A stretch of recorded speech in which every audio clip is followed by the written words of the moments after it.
Welcome to easy explore pharma. आज हम लोग पैथोफिजियोलॉजी यूनिट 3 स्टार्ट करेंगे। इसमें फर्स्ट हम लोग पढ़ेंगे हेमेटोलॉजिकल डिजीज। इस यूनिट 3 मेनली 4 पार्ट्स में डिवाइडेड है। First is the haematological disease, second one is the nervous system, third one is the endocrine and the last one is the gastro intestinal tract. तो उसका हम लोग first part पढ़ेंगे, वो है haematological disease. इस हेमेटोलॉजिकल डिजीज़ को mainly इसके अंडर में आने वाले कुछ डिजीज़ के बारे में स्टडी करेंगे। First one is the iron deficiency anaemia, second one is the megaloblastic anaemia, third one is the sickle cell anaemia, fourth one is the thalassaemia, fifth one is the hereditary acquired anaemia and the last one is the haemophilia. तो इतने सारे disease इसके under में हम लोग study करेंगे। ठीक है, इस वीडियो लेक्चर में हम लोग आयरन डिफिशियंसी अनीमिया को कवर करते हैं। नेक्स्ट वीडियो लेक्चर में हम लोग नेक्स्ट वाले अनीमिया को कवर करेंगे। तो चलिए स्टार्ट करते हैं आयरन डिफिशियंसी अनीमिया। तो हेमेटोलॉजिकल डिजीज़ मतलब वो डिजीज़ जो कि ब्लड डिसऑर्डर से रिलेटेड है। इसके अंडर में फर्स्ट आने वाला है वो है अनीमिया। अनीमिया क्या होता है? अनीमिया जिसको हम लोग ANEMIA करके स्पेल भी करते हैं और ANAEMIA करके भी स्पेल करते हैं। ये क्या होता है? It is a decrease in the total amount of RBC और haemoglobin in the blood. Anaemia का सिंपल सा मतलब होता है कि टोटल जो RBC है उसमें कमी आ जाएगा। जितना RBC होना चाहिए उतना नहीं होगा। और RBC क्या कंटेन करता है? हीमोग्लोबिन। हीमोग्लोबिन का काम क्या होता है? या ऑक्सीजन को ट्रांसपोर्टेशन में हेल्प करता है। तो अगर RBC अच्छे से फॉर्म नहीं हो रहा है और उसकी अमाउंट घट जा रही है तो हीमोग्लोबिन भी अपने आप घट जाएगा। और हीमोग्लोबिन घट जाएगा तो ऑक्सीजन सप्लाई जितना करता था हीमोग्लोबिन उतना नहीं कर पाएगा। तो ये क्या हो गया? इसके कारण जो डिसऑर्डर होगा उसको हम लोग क्या कहते हैं? अनीमिया। अनीमिया का जो मेन में अनीमिया जो होता है, नॉर्मल हीमोग्लोबिन जो होगा मेन में वो होगा 13.5 to 17.5 ग्राम पर डेसीलीटर और वुमेन में जो होगा 12.0 to 15.5 डेसीलीटर। इसके क्लासिफिकेशन को देखें तो मेनली 2 क्लासिफिकेशंस होते हैं, pathological classifications and morphological classification. इसके अंडर भी बहुत सारे टाइप्स आते हैं और इसके अंडर भी, लेकिन हम लोग को इतना डीपली नहीं पढ़ना है।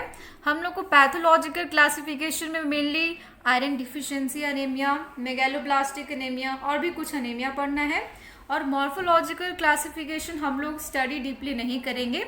मॉर्फोलॉजिकल क्लासिफिकेशन मतलब ऐसा अनीमिया जो काउज होगा due to change in the structure of the cell of the RBC, WBC और अदर सेल्स।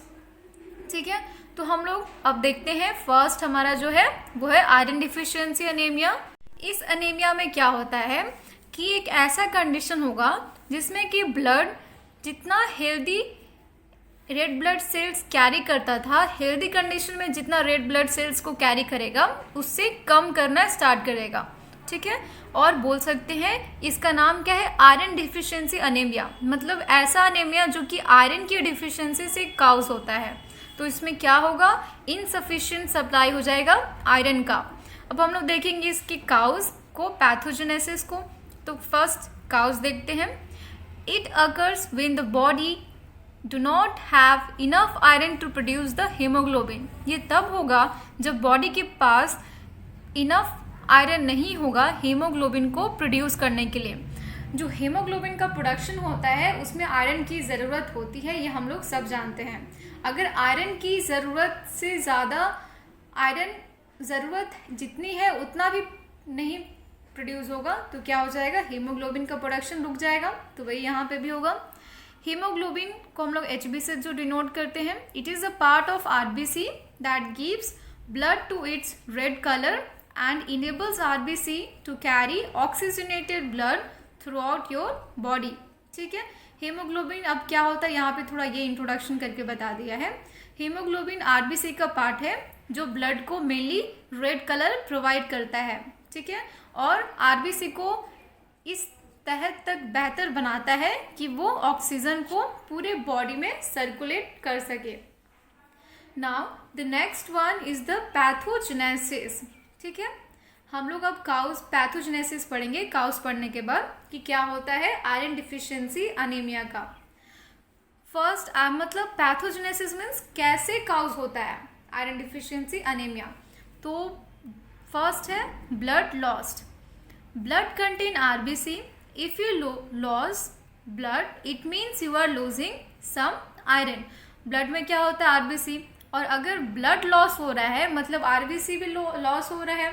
ठीक है, और आरबीसी लॉस हो रहा है मतलब आयरन भी लॉस हो रहा है। तो इसकी वजह से क्या काउज होगा आयरन डिफिशियंसी अनीमिया। देखिए वुमेन्स जो होती हैं वो ज़्यादा प्रोन होती हैं, ज़्यादा झुकी हुई होती है आयरन डिफिशियंसी अनीमिया की तरफ। क्यों? क्योंकि हम लोग सब जानते हैं वुमेन्स में क्या होता है मेंस्ट्रुएशन, इसलिए एक्सेसिव लॉस हो जाता है ब्लड का ड्यूरिंग मेंस्ट्रुएशन। अगर एक्सेसिव लॉस हो गया ब्लड का मेंस्ट्रुएशन के दौरान तो क्या हो जाएगा वो आयरन डिफिशियंसी अनीमिया भी हो सकता है। सेकेंड है वो है a lack of iron in your diet. अगर जो आप डाइट ले रहे हैं उसमें आयरन की कमी होगी तो भी ये अनीमिया काउज हो सकता है।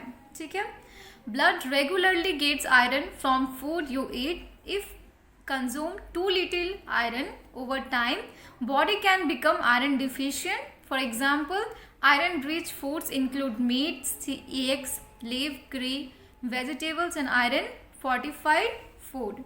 ठीक है, थर्ड जो पैथोलॉजी है वो है प्रेगनेंसी।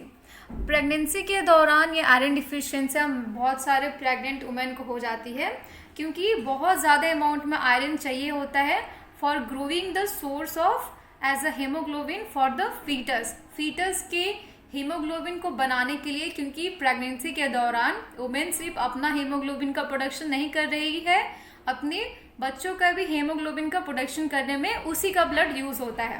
तो ज़्यादा आयरन वहाँ यूज होने के कारण ये अनीमिया प्रेगनेंसी के दौरान भी हो सकती है। नेक्स्ट है वो है सिम्टम्स।